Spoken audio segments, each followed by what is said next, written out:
A lot of boring businesses are the safest businesses. Yeah. People talk about the virtues of globalization. Uh, People talk less about how globalization changes viewpoints of people and changes cultures. We know that gas stations on opposite sides of the road. So if you're going north on Broadway, you might find that the gas station on the east side of the road is doing more business, despite being 1 cent more expensive, than the gas business on the other side of the road.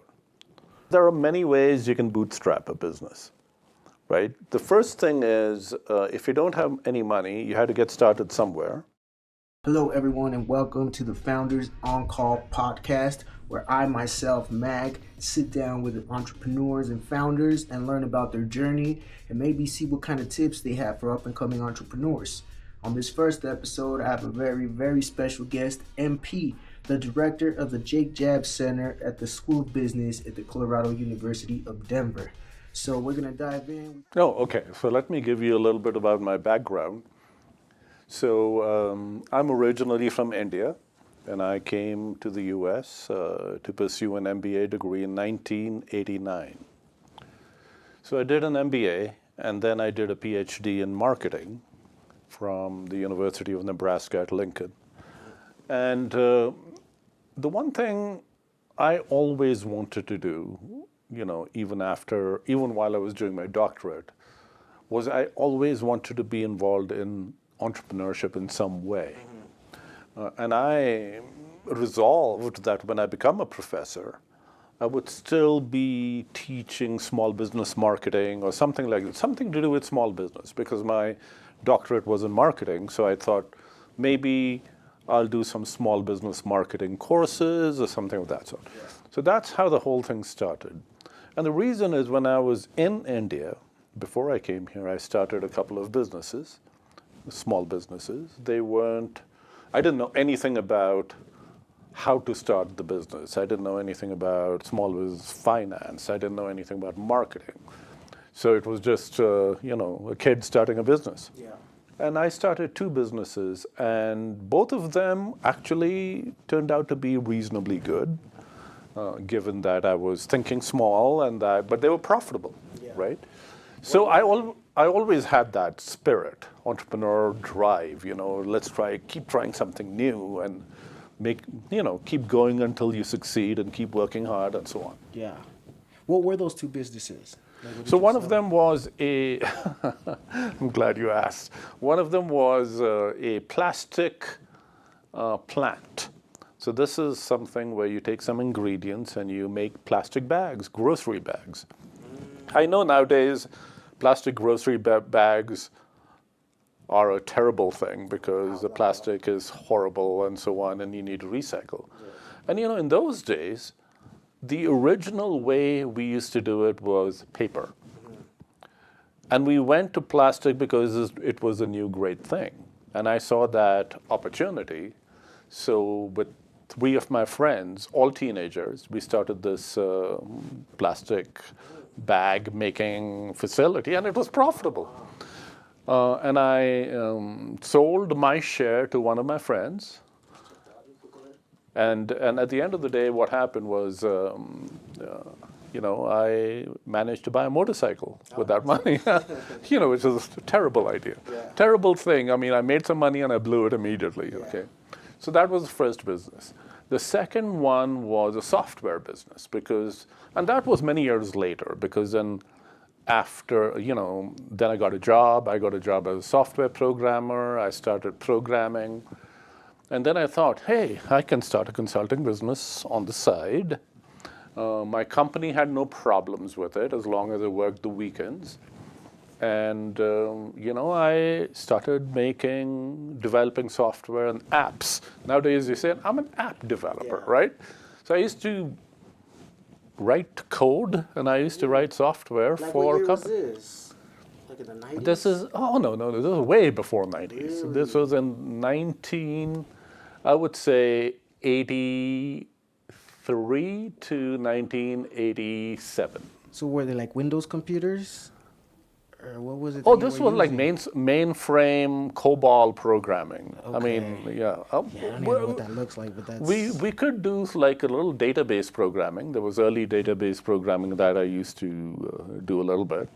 SQL, SQL had already started in some basic way, so we used to do some of that. So yeah, it was early, and I knew COBOL, I knew Fortran, and a couple of smaller database, programming languages.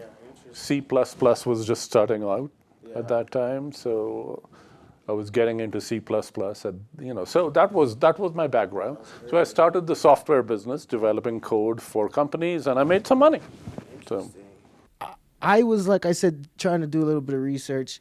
One term that kept coming up a lot with your name was some diffusion, right? The diffusion of innovation and yeah, stuff. And I was trying to understand it. From what I get, that's just like how ideas spread, right? How ideas and behaviors and products spread, or what is it? That diffusion theory and all that. Exactly.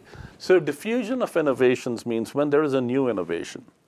And if we think of electric cars as a new innovation, and what we are talking about, not a new brand, but a new innovation completely. So it's not, Like from Snickers horse as a to brand, car. yeah. But yeah, horse to car.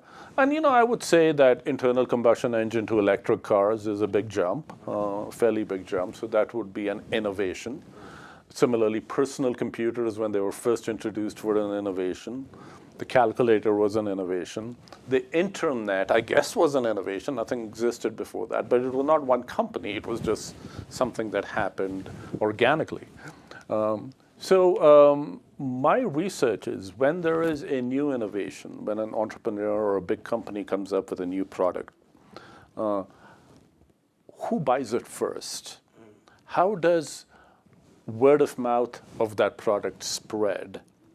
And can we identify reasons a product will succeed upfront based on what's going on?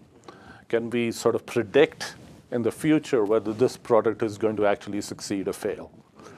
And if the product is going to fail, then what can we do right now to change a few things so that we alter the word of mouth situation in such a way that the product has a lower chance of failure? So that was basically my research, focus. It still is. One of the things I do research on is when people quit using a product. So maybe I'm your loyal customer for you have this great idea about DJing and so on and so forth. And let's say I always go to Mag as a DJ, and then I decide one day to go to somebody else. Why did I switch? Why did I discontinue? Was it because I was unhappy with your services? That could be one reason. Maybe somebody I thought would have AI or something and would be more modern. There are multiple reasons people switch and quit. But one of the reasons people quit is because they're unhappy with the innovation or with the product. And unhappy people spread word of mouth, negative word of mouth about the innovation. And negative word of mouth, we know, is very destructive to the future success. If lots of people, talk ill of your product, it's much more likely to fail. Right? So that's why, that's why we say, we need good reviews. We can't deal with, you got one bad review and your life is a misery. I mean, Google reviews and so on. Because word of mouth is the most important form of marketing and advertising. And reviews are one way we get opinions of others, right? And so that's basically my research. Awesome. And then one other one that I saw that really interested me was the one where how internet affects Indian youth. And I started kind of going through that one, and it really interested me because I for a long time have been looking at globalization and the effects and been a little critical of it. You know what I mean? I really think that, and we shouldn't get one way too much or the other, but I personally think that it's one of the bigger problems on the planet. You know what I mean? And I know people, the youth, they want to try to attribute it to capitalism or communism, this and that. But I believe that globalization happens in any economic system, Yes, right? Like they're two absolutely. parts of the same. It's like China and America could have different economic systems, but they're both participating in the same thing. As I was reading I'm like, well, I didn't really think, where you were talking more about the individualism versus collectivism. It's what Yeah, it's yeah, doing yeah. in that sense. But Oh. I just like to hear, you know what I mean, from an expert, because like I said, I, as a youth, always really saw like, okay, I think that's the problem. That's what creates, modern day slavery. That's what creates washing away cultures. And, you know what I mean? I Yeah, really yeah. think that globalization, so I would love to talk So about that. people talk about the virtues of globalization. People talk less about how globalization changes viewpoints of people and changes cultures. And that's what I was trying to do. I found that because of social media and because of the internet, and we have people in countries like India was one of them. If you look at their friends on Facebook, 50% of their friends are from the US. They made friends from different countries because, social media transcends borders, right? So you can make friends with anyone. I have friends on my Facebook from Portugal, South America, with several countries in South America, all over the world, really. And so social media bridges gaps between borders. Then what I found is that these people are interacting on social media and they're learning from each other about the other person's culture. And, so what is happening is that Indians are becoming more individualistic, like the Americans, the macho individualistic guy. Take over everything. Yeah, you know what? Alpha or whatever. I'm not going to follow anybody. I'm not going to listen to anyone because I'm free and independent. Yeah. And the Indian culture is exactly the opposite. Oh, I bow to my parents, and I'm part of the family, and so on. And what is happening? The Americans are becoming more family-oriented as a result of this. They see, oh, actually, you know what? That's really good. I should be more collective and family-oriented. Maybe I'll be happy because being an individual here, I'm also very lonely. I'm not sure who I can trust, but with the family stuff, I know I can trust the family, right? And the opposite is true for the Indians. The Indians are becoming more Americanized, and then I was talking about the pros and cons of this, right? Because there are some advantages of this, some good things that happen. One of the good things that happen is that Americans had no idea about the Indian culture, and we are so ethnocentric, as they say. We don't know how the rest of the world happens. We don't know about the nuances of culture, and you've experienced this, right? I mean, if you go to Mexico, do you think the average Joe here knows about cultural traditions? Yeah. No, from your particular background, do you think anyone knows about that? And do you think that the average American actually cares about it? No, they only care about the stock market and a few other things. And so what happens is that we are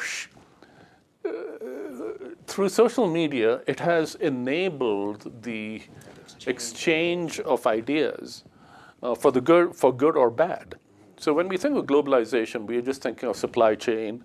Right now with the tariffs going on, people are saying, oh, the iPhones are being manufactured in China, and with the high tariffs, But what we don't talk about is the supply chain of ideas and culture. Yeah. And that's what I was talking about. Yeah, which, as you say, can be good, but also, do you feel that it's more one way to the other? Like more Indian kids are adopting American culture than American kids are adopting Yes. Indian. And why would that be? Like, as devil's advocate, somebody could say, oh, well, you know what I mean? Like, well, may the best culture win or something. You know what I mean? Like, No. why is it that they're, I see it the same because, as you mentioned, our, with native culture is very similar to what we call Eastern, right? Very together and stuff. But it seems like that takes away. Is it just because of survival thing? It's like, okay, I think that's the way I have more ability to survive in this grand Correct. scheme of things. Correct. So basically, you're right. There was more adjustment among the Indian youth towards American individualism than there was from American to the Indian collective thinking perspective. And the reason for that is, first of all, Americans hesitate to look outside their own culture. So it's a harder sell for them to shift any perspective. And the Indians, particularly those on social media, many of them want to emigrate to the US to actually have a better life for themselves, and make more money and, and succeed in life. So there is always this desire to immigrate to the US, just like I did, so there is more openness on the Indian side to actually understand the US culture because they think it might actually come in handy for them, right? Than there is on the other side. I mean, few American students want to go and study in India, you're right? But that is a good point. But then it's like the opposite. It's a whole different market. But there is an influx of a lot, or maybe in the past more of for the culture, right? Like you'd see everybody, doing yoga still. You know what I mean? All the hippie stuff like came from a lot of native and Indian, like world cultures. You know what I mean? But that is interesting, right? And I'm glad you mentioned that because that's the conversation they typically have. Yeah. Hey, am I doing yoga correctly? Is there an Indian yoga retreat? Can I get in on some online courses? Yeah. That's like their gateway to like a new culture or something. So that's because from the American side, they cling on to the things about India they're familiar with, like yoga and meditation and a few other things, right? And then they explore that. From the Indian side, they're already familiar with British culture. They're already familiar with Western culture. So they have a more diverse, set of questions. There's a language, like you said, like they can understand us, we can't understand them. You know what I mean? They speak our language, but you know what I mean? It's the same as in Spanish. It's like, okay, oh yeah, man, you know what I mean? And they could turn around and speak a different language or something, But all right, cool. But well, fascinating. I love doing research because you understand, you actually are the first to find, something interesting, and so it's nice to be an innovator in terms of ideas as well. Yeah, no, that's awesome. So, kind of to wrap up, like I said, I want this to be based on entrepreneurship. So, what advice can you give to somebody that, wants to start a business? And I guess I'll frame it in like they have no money, right? Yeah. It's like, what are the steps to start?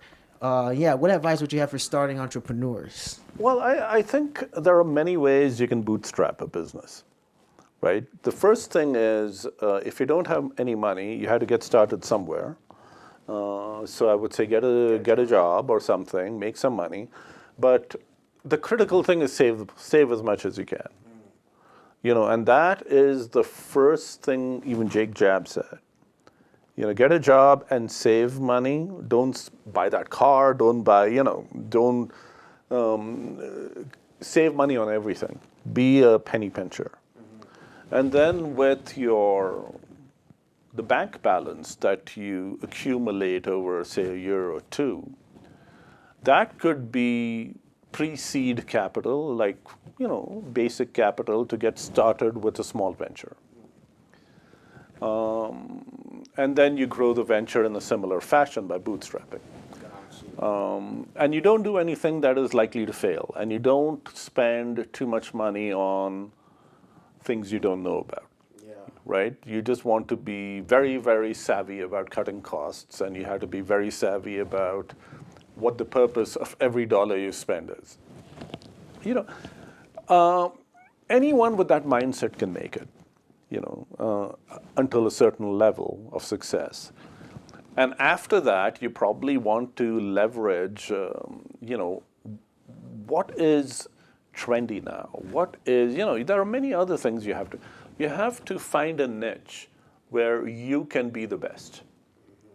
Okay, so just starting a business for the sake of starting a business is one thing, but starting a business with the knowledge, with the expectation and with the hard work and the gaining knowledge to be the best in that industry is what differentiates the really successful entrepreneurs from less successful entrepreneurs.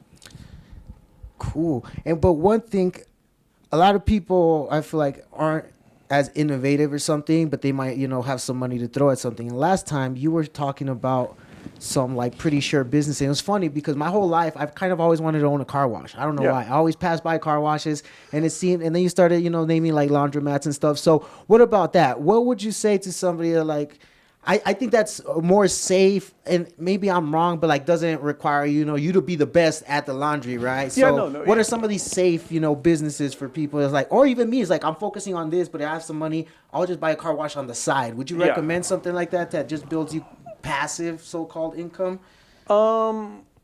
Yes, I would recommend that. Now, when I was talking about car washes and laundromats and what is self-storage facilities? The reason I was talking about those is because if you do the research on the businesses that are least likely to fail, the list you'll come up with, anyone can Google this. I mean, you get it. Go to ChatGPT and it'll give you a list. You find that, say, take laundromats. Not sexy at all, right? I mean, it's like, come on, a laundromat, how boring is that? Yeah. But laundromats give you reliable income. Yeah. So even if you want to do the next great thing, which is an AI or something, you got to have money for that, right? And so getting started with secure businesses like laundromats and so on. And of course, not all, just because the failure rate is low, doesn't mean every single laundromat succeeds. So you have to be smart enough to do some traffic analysis, figure out how many people are going to come in, or buy a laundromat. And one of the ways you can buy a laundromat is many laundromat owners are getting older and they're retiring. So you go and tell them, hey, I'll pay you over 3 years for the laundromat using the profits of the business, and I'll pay you, say, $100,000 a year for 3 years to buy your laundromat. But then what is happening is you're not putting the money in. You're putting very little money in. You're paying them based on the profits you get from the business. And remember, again, you're living very frugally at this time. So most of the profits from the business you can use to pay back the owners over 3 years until it becomes yours. So you're bootstrapping your way to owning the business. That's cool. And a lot of retirees, a lot of businesses really like it when somebody young and enthusiastic comes and gives them. Yeah. Then they'll mentor you as well. Yeah. So you'll learn from them. Those are the types of businesses that I absolutely recommend, because generally speaking, failure rate is low. And you don't make billions of dollars, but you make, you know how much you're going to make, because if you were to buy the business, you will know the balance sheet and the income statement and everything and the tax filings of the business, right? So you can sort of figure out how much it's really making. Yeah. And that gives you a good idea about the risk factors. Is anything going to change in the next 2 years? Is the demographics of the neighborhood changing? Is the neighborhood becoming gentrified? Because then most people will have washer and dryers in their homes, right? So you got to be smart about it, and you got to be, and then you might find businesses where you see that the change in the area is actually good for the business, that the business is likely to grow because of these changes. And if you can match low probability of failure along with an expanding market, you are much more likely to succeed. So little things like that. Yeah. When in class, what do we talk about? We talk about great innovations. Oh, I want to be a Steve Jobs. And there's one young lady in the class who said, oh, I want to be like a Steve Jobs. I'm very, very passionate and I'm very motivated to be a Steve Jobs.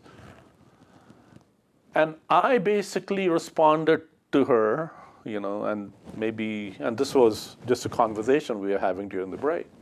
And I said, I would prefer to be a laundromat owner than to become Steve Jobs, because if I try to become Steve Jobs, 1 in a billion people become Steve Jobs. So your probability of failure is almost 100%. Everyone wants to be a Steve Jobs. I want to be a successful laundromat owner making $300,000 a year. Okay. Yeah. For easy work, right? Yeah. It's like low maintenance. And then here you go. You buy one laundromat, pay it back in 3 years. Buy another laundromat. Maybe you can buy two because you're making money now. Maybe you can buy two more laundromats. And in 20 years, how many laundromats are you going to have? 1,000? Yeah. How much money are you making then? Yeah. Right? All in quarters. Yeah, well, all in quarters, car washes, stuff like that. Same thing. With a car wash, think about it.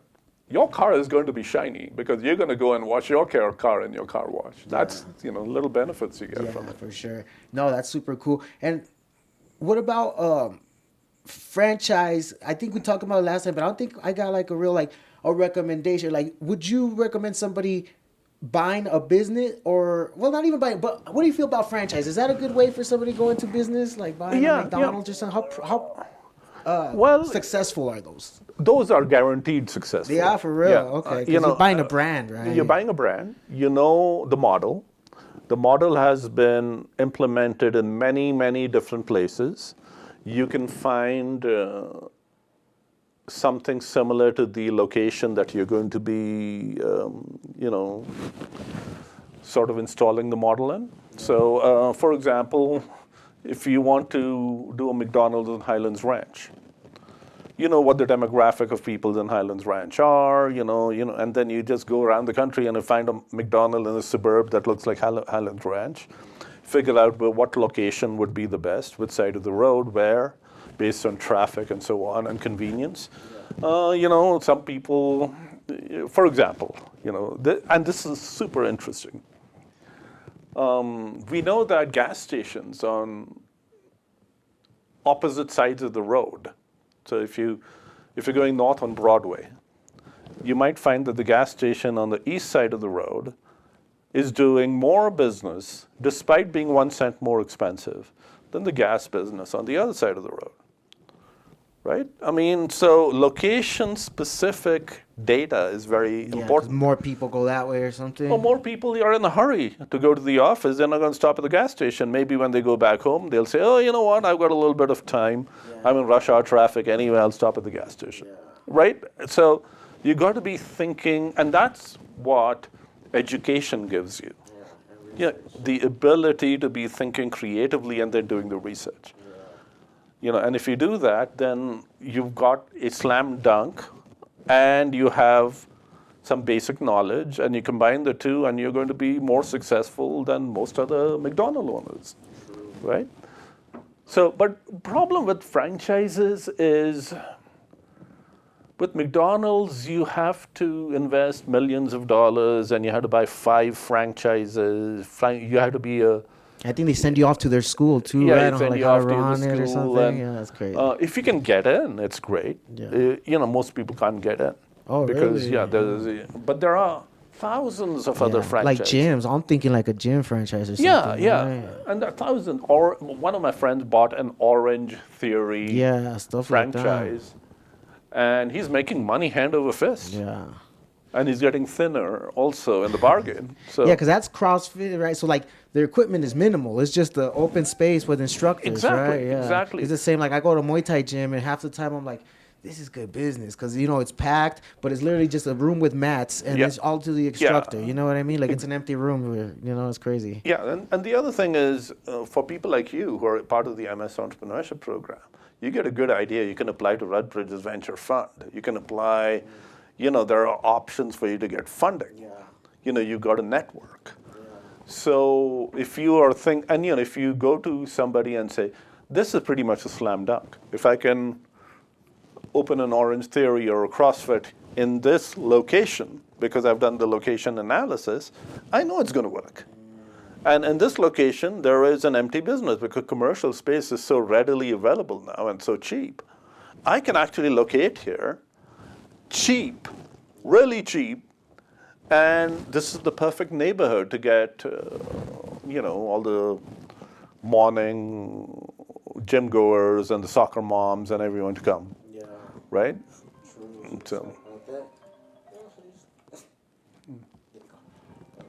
All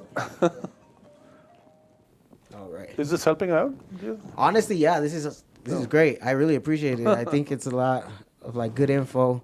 You know, I think there's two sides. You know what I mean? There's one of the people are just gonna sit and listen to our convo, but then just getting clips that are, you know what I mean, just also like, hey, like, you know what I mean, what best business, you know what I mean, easy businesses to start or whatever. So I think all this is, you know what I mean, just like a little bit under the hood. Yeah, I think that the tips and stuff are really gonna help. But no, I really appreciate it. Yeah, a lot of boring businesses are the best, are the safest businesses. Yeah. You know, which is kind of, counterintuitive in a way, right? Because everyone thinks, oh, if I become the next AI, the next chat GPT, I'm going to make billions. And yes, you will. But what's the chance you're going to come up with the next chat GPT that everyone's going to buy? Exactly. Right. Awesome. All right. Well, I think that'll be a good place to end it, but I really appreciate you for doing this. Thank you.